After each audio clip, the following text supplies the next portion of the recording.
नमस्कार। कभी ऐसा सोचा है कि हमारे सारे काम, हमारी हर जिम्मेदारी हमें एक बोझ की तरह नहीं बल्कि आज़ादी की तरफ ले जाए? सुनने में थोड़ा अजीब लगता है ना? पर भगवत गीता के तीसरे अध्याय कर्म योग की यही एक क्रांतिकारी सोच है। तो चलिए आज इसी सफर पर निकलते हैं और इसे समझते हैं। जरा सोचिए, कुरुक्षेत्र का युद्ध का मैदान, चारों तरफ तनाव ही तनाव, एक अनिश्चितता का माहौल है। और ठीक उसी संकट के पल में दो दोस्तों अर्जुन और कृष्ण के बीच एक ऐसा संवाद शुरू होता है जो आज भी हमारे जीवन के सबसे बड़े सवालों का जवाब देने की ताकत रखता है। तो इस अध्याय की शुरुआत होती है अर्जुन के गहरे कन्फ्यूजन और निराशा से। वो एक ऐसे मोड़ पर खड़े हैं जहां उन्हें समझ ही नहीं आ रहा कि सही क्या है और गलत क्या। अर्जुन का सवाल एकदम सीधा है लेकिन बहुत गहरा। वो कृष्ण से पूछते हैं, अगर ज्ञान कर्म से श्रेष्ठ है तो फिर आप मुझे इस भयानक युद्ध में, इस मारकाट में क्यों धकेल रहे हैं? और देखिए, यही एक सवाल इस पूरे अध्याय की नींव रख देता है। यह हमें भी कर्म के असली मतलब के बारे में सोचने पर मजबूर कर देता है। तो अब आते हैं भगवान कृष्ण के जवाब पर।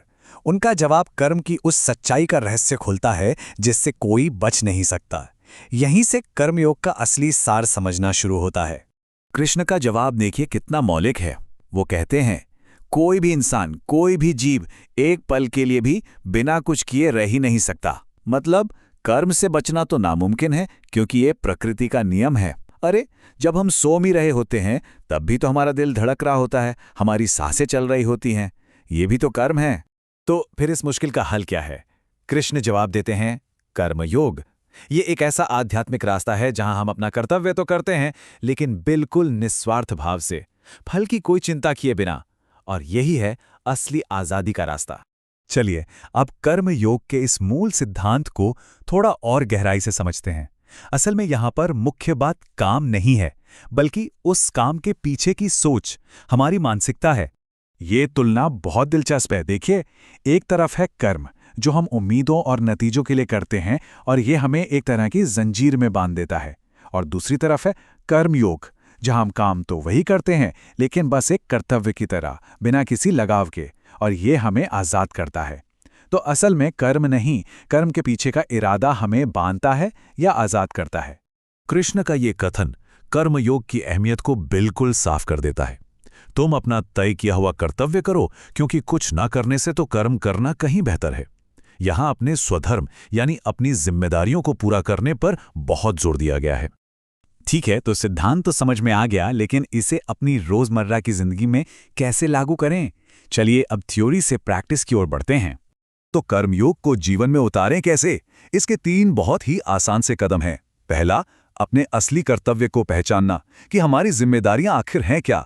दूसरा, उस काम को पूरी मेहनत से करना पर उसके नतीजे की चिंता से खुद को बिल्कुल फ्री रखना।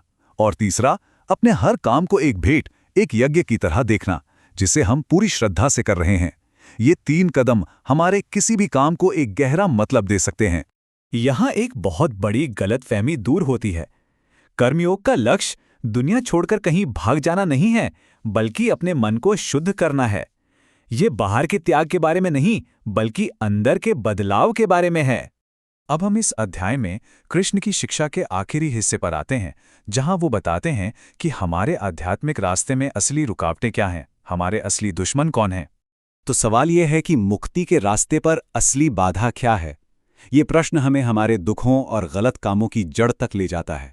और कृष्ण का जवाब हमें अंदर झांकने पर मजबूर कर देता है।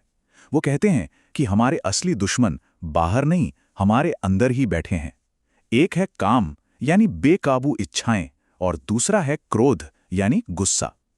सच तो यह है कि यही 2 ताकतें हैं जो हमारे इरादों को भटकाती हैं और हमारी समझ पर पर्दा डाल देती हैं।